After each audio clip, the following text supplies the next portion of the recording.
రైతు హామీల సాధన పేరుతో ఇందిరా పార్క్ వద్ద బీజేపీ చేపట్టిన దీక్ష రెండో రోజు కొనసాగుతుంది. రైతు రుణమాఫీ వివరాలను కాంగ్రెస్ ప్రభుత్వం ప్రజాపోర్టల్లో పెట్టాలని బీజేపీ నేతలు డిమాండ్ చేశారు. రైతులకు కాంగ్రెస్ ఇచ్చిన హామీలు నెరవేర్చే వరకు పోరాటం ఆగదని స్పష్టం చేశారు. ఈ దీక్షలో బీజేపీ ఎమ్మెల్యేలు, ఎంపీలతో పాటు పలు కీలక నేతలు పాల్గొన్నారు.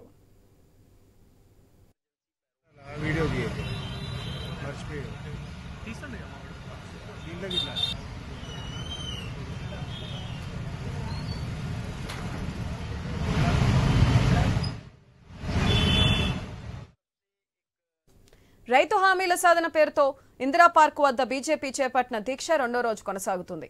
రైతు రుణమాఫీ వివరాలను కాంగ్రెస్ ప్రభుత్వం ప్రజాపోర్టల్లో పెట్టాలని బీజేపీ నేతలు డిమాండ్ చేశారు. రైతులకు కాంగ్రెస్ ఇచ్చిన హామీలు నెరవేర్చే వరకు పోరాటం ఆగదని స్పష్టం చేశారు. ఈ దీక్షలో బీజేపీ ఎమ్మెల్యేలు, ఎంపీలతో పాటు పలు కీలక నేతలు పాల్గొన్నారు. దీనిపై మరింత సమాచారం మా special correspondent Sunil phone line ద్వారా అందిస్తారు. సునీల్, ధర్నా చౌక్ లో బీజేపీ నేతల దీక్ష కొనసాగుతుంది. రైతు హామీల సాధన దీక్షగా బీజేపీ నేతలు నిన్న ఉదయం నుంచి కూడా దీక్ష చేస్తున్నారు. రాత్రంతా దీక్షా శిబిరంలోనే ఎంపీ ఈటెల రాజేందర్, అదేవిధంగా పలువురు ఎమ్మెల్యేలు దీక్షా శిబిరంలోనే నిద్రించారు. నిన్న ఉదయం ప్రారంభమైనటువంటి దీక్షలో ఎంపీలు అందరూ కూడా పాల్గొన్నారు. ఎంపీలతో పాటు ఎమ్మెల్యేలు, తర్వాత ఎమ్మెల్సీ, అదేవిధంగా రాష్ట్ర నాయకులందరూ కూడా ఈ దీక్షలో ఉన్నారు. ఇక నిన్న సాయంత్రం కొంతమంది నేతలు అక్కడి నుంచి వెళ్ళిపోతే రాత్రంతా కూడా ఎంపీ ఈటెల రాజేందర్, ఎమ్మెల్యే ఈశ్వర్రెడ్డి కావచ్చు, అదేవిధంగా హరీష్ బాబు, మరికొంతమంది అంతా కూడా దీక్షా శిబిరంలోనే నిద్రించారు. ఇక బీజేపీ నేతలు దీక్ష నేపథ్యంలో అక్కడ పోలీసులు కూడా పటిష్టమైనటువంటి భద్రతను కూడా ఏర్పాటు చేశారని చెప్పేసి చెప్పుకోవచ్చు.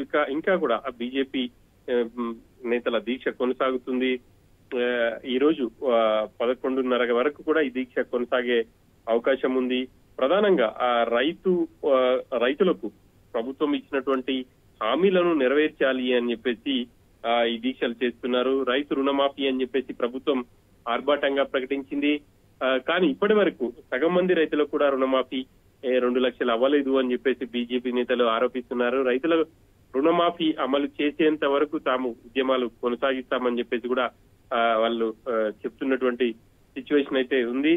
ఇక రైతులకు సంబంధించి ప్రధానంగా రైతు భరోసా కావచ్చు, ఇక రైతు కూలీలకు ప్రభుత్వం ఇస్తున్నటువంటి అమౌంట్ సంబంధించి కావచ్చు, అదేవిధంగా కౌలు రైతులకు కూడా డబ్బులు చెల్లిస్తామని చెప్పేసి, రైతు భరోసా ఇస్తామని చెప్పేసి ప్రభుత్వం ప్రకటించింది. కానీ ఇప్పటి వరకు కూడా అధికారంలోకి వచ్చి 300 రోజులు దాటింది. అయినప్పటికీ రైతుల విషయంలో ప్రభుత్వం చాలా నిర్లక్ష్యంగా ఉంది.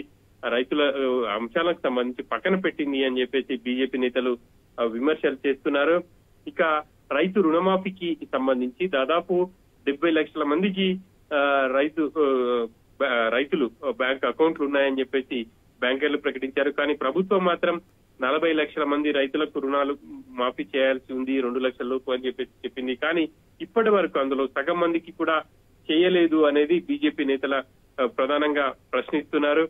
ఖచ్చితంగా ఆ వివరాలన్నిటిని కూడా ఇప్పటి వరకు ప్రభుత్వం చేసినటువంటి రైతు రుణమాఫీ వివరాలను వెబ్సైట్ లో పెట్టాలి, ప్రభుత్వ డొమైన్ ఇటు అధికారికంగా ప్రకటించాలి అని చెప్పేసి కూడా బీజేపీ నేతలు డిమాండ్ చేస్తున్నారు. ఇక మిగిలిన రైతులకు కూడా త్వరితగతిన రుణమాఫీ చేయాలి, లేకపోతే ఇంకా ఆందోళన కార్యక్రమాలు ఉధృతం చేస్తామని చెప్పేసి కూడా ఇటు ప్రభుత్వాన్ని అయితే హెచ్చరిస్తున్నటువంటి పరిస్థితి. ఈ రోజు మధ్యాహ్నం వరకు కూడా, అంటే ఈ దీక్ష 12 గంటల లోపు వరకు కూడా ఈ దీక్ష కొనసాగనుంది.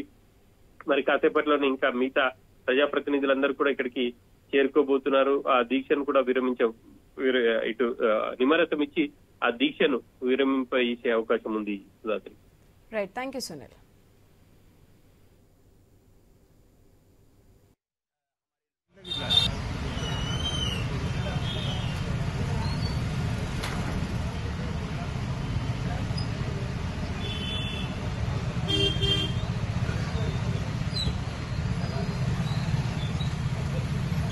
కెమెరాల వీడియో తీయండి, మర్చిపోయి తీసండి.